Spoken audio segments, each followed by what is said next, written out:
Kisah ini merupakan kisah pengalaman Rehan mendapatkan sesuatu yang sedemikian rupa tersebut dengan seorang istri orang lain yang sudah berumur 55 tahun. Saat itu, Rehan harus tinggal di sebuah desa terpencil yang cukup jauh dari peradaban. Akibat wanita tersebut sudah tak mendapatkan nafkah dari suaminya, sehingga ia gelap mata. Simak kisah selengkapnya. Tinggal di tempat itu adalah tugas saat Rehan diterima sebagai PNS di instansi yang berhubungan dengan desa tertinggal. Sebagai sarjana teknik sipil, ia ditugaskan untuk mendesain, sekaligus mengerjakan sebuah proyek irigasi. Desa tersebut berada di lereng pegunungan, dan sebenarnya merupakan desa yang cukup subur. Hanya saja, desa tersebut kurang ditopang dengan kondisi air yang memadai, karena belum ada saluran irigasi yang permanen. Jika ada saluran irigasi, itu pun hanya saluran terbuat dari tanah yang digali memanjang. Topografi yang berbukit, membuat saluran itu kerap bocor, sehingga kurang maksimal. Disinilah tugas utama Rehan, untuk merancang dan membuat saluran irigasi permanen, yang berada di ujung desa, dan berbatasan dengan hutan lindung. Ya, tentu, dengan peran swadaya masyarakat setempat. Panjang saluran direncanakan sekitar 900 meter, menyisir lereng bukit dengan jarak terdekat. Dengan wilayah berbukit, membuat desa itu terbagi dalam beberapa dusun, yang saling terpisah. Jalan antar dusun di desa itu bebukit, naik turun, terhubung dengan jalan setapak yang membelah ladang. Sebagai pendatang sekaligus tamu bagi desa itu, awalnya, ia diminta tinggal di rumah Pak Kades, yang terbilang cukup megah untuk ukuran orang desa. Meski jaraknya cukup jauh dengan lokasi yang hendak dibangun, ia mau menuruti saran tersebut. Apalagi, nyalinya sedikit kecut juga tinggal di daerah terpencil itu. Pekan-pekan pertama, ia harus berjalan sekitar 45 menit untuk survei, menuju lokasi pembangunan yang berada di dusun paling ujung di desa itu. Setelah 2 pekan tinggal di tempat Pak Kades, ia membulatkan tekad untuk tinggal di dusun yang lebih dekat dengan proyek yang ia kerjakan, dengan alasan agar lebih fokus pada pekerjaan. Apalagi, ia ingin cepat-cepat menyelesaikan proyek itu, dengan harapan agar bisa kembali ke kota. Dusun yang ia tempati saat itu berjumlah sekitar 30 kepala keluarga. Masyarakatnya sangat ramah, dan masih menjunjung tinggi adat istiadat. Sebagian besar dari mereka bekerja sebagai peternak dan petani di ladang. Rehan sendiri, di dusun itu, ditempatkan di rumah pasangan suami istri, Suparno dan Rukiah. Mereka adalah sepasang suami istri yang sudah cukup tua. Mereka tinggal berdua karena ketiga anak perempuannya sudah menikah dan ikut suaminya. Sedangkan si bungsu, yang laki-laki, sedang merantau ke kota.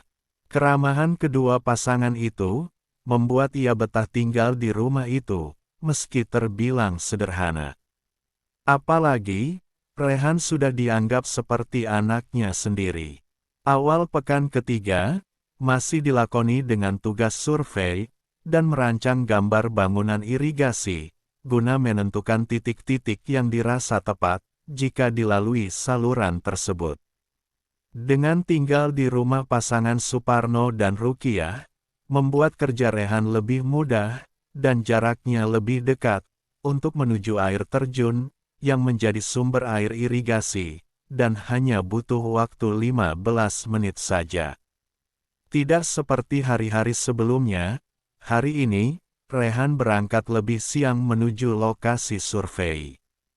Ia agak santai, sebab, sedikit lagi, rancangannya hampir sempurna. Di tengah terik matahari, Rehan berjalan menyusuri jalan setapak. Di sisi kiri, terhampar ladang yang ditumbuhi tanaman jagung, dan di sebelah kanan, ada tebing perbukitan. Sambil mengamati sekitar, ia bergumam dalam hati, jika saluran irigasi itu selesai dibangun, tentu tidak hanya tanaman jagung yang bisa tumbuh di ladang tersebut, namun, bisa pula ditanamani padi, yang lebih produktif secara ekonomi. Saat hendak sampai lokasi air terjun, matanya melihat satu perempuan, dengan anak gadisnya. Mereka tengah sibuk menyiangi rumput di lahan jagung. Perempuan itu adalah Nawang, dengan anaknya yang berusia 11 tahun. Rehan tahu nama mereka karena, mereka tinggal tak jauh dari rumah pasangan Suparno, yang ia tempati saat itu. Bahkan, saat survei sebelumnya, ia beberapa kali bertemu dengan mereka, dan saling sapa. Nawang sebenarnya masih memiliki suami, namun, sudah 10 tahun sejak merantau, suaminya tidak pulang ke rumah. Ada kabar, suaminya menikah lagi, namun, itu semua hanya kabar burung. Itu membuat Nawang harus membesarkan kedua anaknya sendirian, semua anaknya perempuan. Indah, si sulung, sudah menikah 2 tahun lalu, dan ikut suaminya di desa tetangga. Sehingga, ia hanya tinggal dengan si bungsu Tari. Kesibukan sehari-hari, hanya diisi dengan mengurus rumah dan ladang, dan sesekali dibantu Tari. Saat semakin dekat, Rehan mencoba menyapa Nawang. "Wah, rajin sekali Mbak, sudah siang masih di ladang," ujar Rehan. Mendengar itu, Nawang menoleh, iya Mas, kalau ndak rajin, kami mau makan apa? Kami hanya mengandalkan hasil ladang untuk makan, gak seperti Mas Rehan, yang gak harus panasan di ladang, sudah punya gaji tinggi," sahut Nawang. "Ah, bisa saja Mbak ini," ujar Rehan mengelak. Karena survei hampir selesai, Rehan menyempatkan berbincang-bincang dengan Nawang. Saat berbincang-bincang inilah, ia baru benar-benar memperhatikan Nawang. Meski usianya sudah 50 tahun lebih, namun, fisik perempuan tersebut masih kelihatan segar, dan sangat sehat. Mungkin, karena ia biasa bekerja di ladang. Tingginya sekitar 160 cm, dan tampak menawan, dengan daster warna merah yang agak lusuh, sebagai pakaian kerjanya. Jika saja bajunya tidak lusuh, mungkin, ia terlihat bertambah kecantikannya. Saat tengah memperhatikan Nawang ini, Rehan dikejutkan suara Tari. "Bu, udah siang, Tari udah capek," ujar Tari anak bungsunya. Mendengar hal ini, Nawang meminta anaknya pulang dulu. Mungkin, karena gak enak hati, karena masih ngobrol dengan Rehan. "Sudah, kamu pulang dulu, nanti ibu menyusul," jelas Nawang pada anaknya. Setelah Tari pulang, Nawang meminta obrolan dilanjutkan di gubuk, yang berada di tengah ladang. "Mas, jangan ngobrol di sini, di gubuk saja, sekalian, saya mau ambil jagung muda yang baru dipetik tadi," ujar Nawang. "Loh, masih muda kok sudah dipetik," ujar Rehan heran.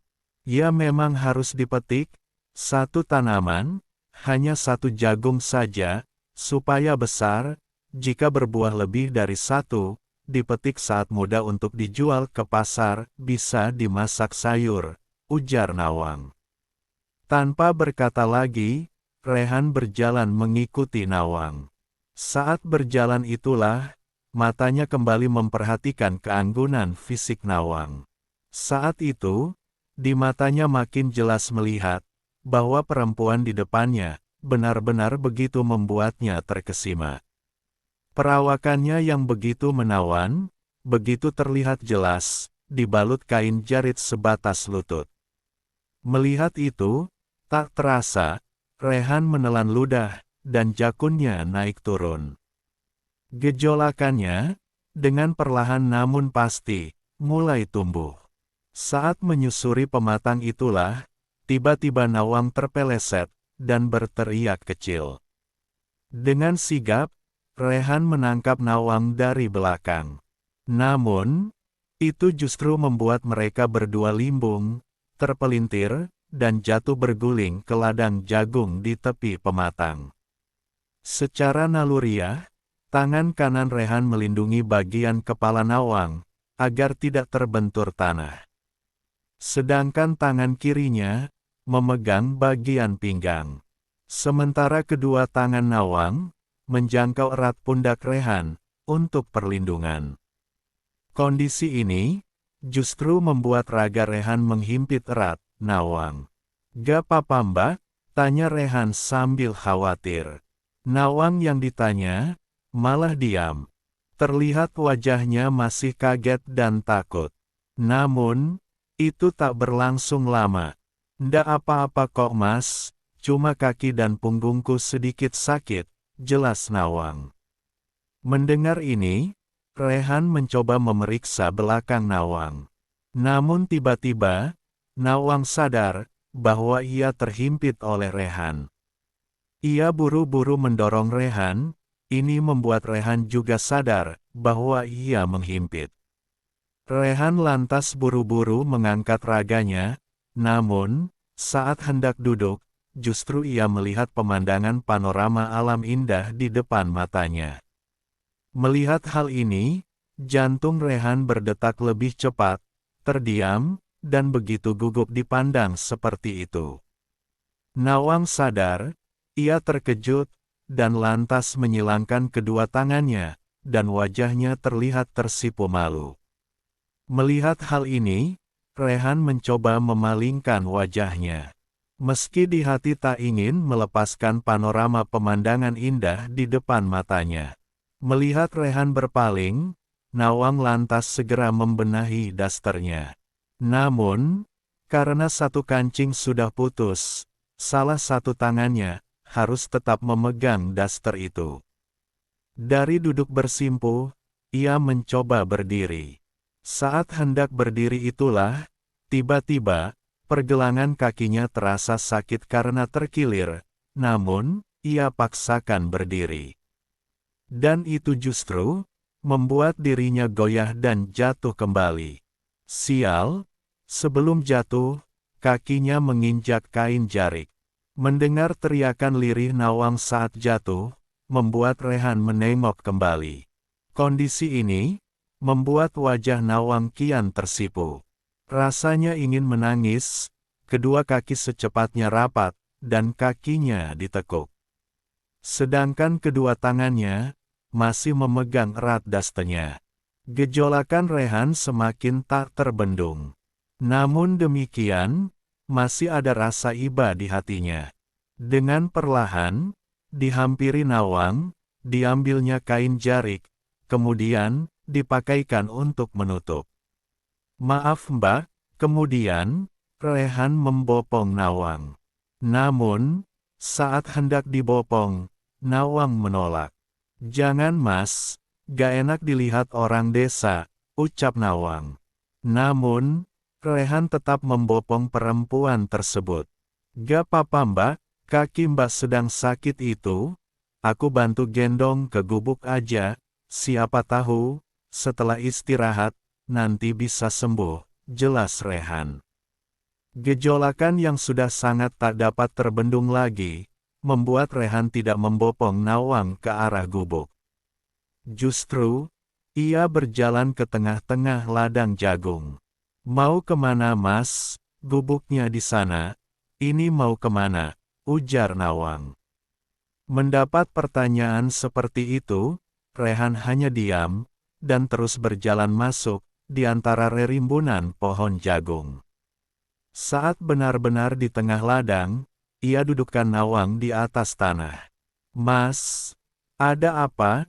Jangan macam-macam lo Mas, kata Nawang lirih, yang mulai curiga, dan wajahnya kelihatan mulai pucat. Tenang saja Mbak, aku bantu Mbak supaya sembuh, jelas Rehan. Setelah membuat Nawang dengan posisi beristirahat di ladang, yang membuat Nawang gelagapan. Dengan refleks, Nawang hendak mendorong raga Rehan, namun, ia tak cukup kuat. Kemudian, tiba-tiba, wajah Nawang terlihat memelas. Jangan berlebihan ya Mas, jelas Nawang. Tenang aja Mbak, pokoknya, semua penyakit Mbak Nawang akan sembuh, kata Rehan. Nawang yang sudah lama tidak mendapatkan kebutuhan hidupnya, dan belum pernah merasakan pengalaman seperti ini, langsung serasa terbang ke atas awan yang tinggi. Nawang terbelalak, Mas, sudah ya, jangan dilanjutkan perjalanannya, ini dilarang, ujar Nawang, dengan muka sendu. Rehan hanya tersenyum, ini akan menjadi sebuah kenangan, yang takkan pernah terlupakan seumur hidup bagi Rehan. Setelah 10 tahun lebih ditinggal pergi suaminya entah kemana, kini, Nawang benar-benar merasakan, dahaganya mulai terobati. Mas, teruskan perjalanannya, jangan berhenti dulu, bisik Nawang yang tak ada hentinya. Seperti kesetanan, Rehan terus mempercepat laju perjalanan kendaraannya, yang telah ia lalui bersama Nawang, seorang wanita dari desa, yang sudah tak lama mendapatkan kebutuhan hidupnya. Lantunan nyanyian Nawang, terus-terusan bergema. Ia sudah tidak memperdulikan sekitarnya. Kebahagiaan demi kebahagiaan, terus menjalari dua insan itu. Detak jantungnya berpacu kian cepat. Hingga tiba pada akhirnya, pada waktu serasa berhenti. Lantunan panjang, menandakan keduanya mencapai ujung perjalanan, yang telah mereka tempuh bersama. Di teriknya mentari tengah ladang jagung itu, semua dahaga telah terobati. Sendi-sendi terasa lemas, namun, mereka seakan tak mau dipisahkan jarak. Rehan kemudian memberikan tanda kasih sayang pada kening Nawang. Makasih ya Mbak, ucap Rehan dengan tersenyum. Air mata menetes dari ujung mata Nawang. Ia kemudian memberi rangkul erat Rehan, sambil berbisik. Makasih juga Mas, jawabnya, dengan membalas senyum. Setelah menyelesaikan perjalanannya, Rehan membopong Nawang ke gubuk di tengah sawah. Ia kemudian menuju air terjun, yang tak jauh dari ladang itu. Kemudian, ia mengambil air dengan ember, dan membersihkan Nawang dari kotoran tanah. Setelah beristirahat sejenak, ia memapah Nawang untuk pulang.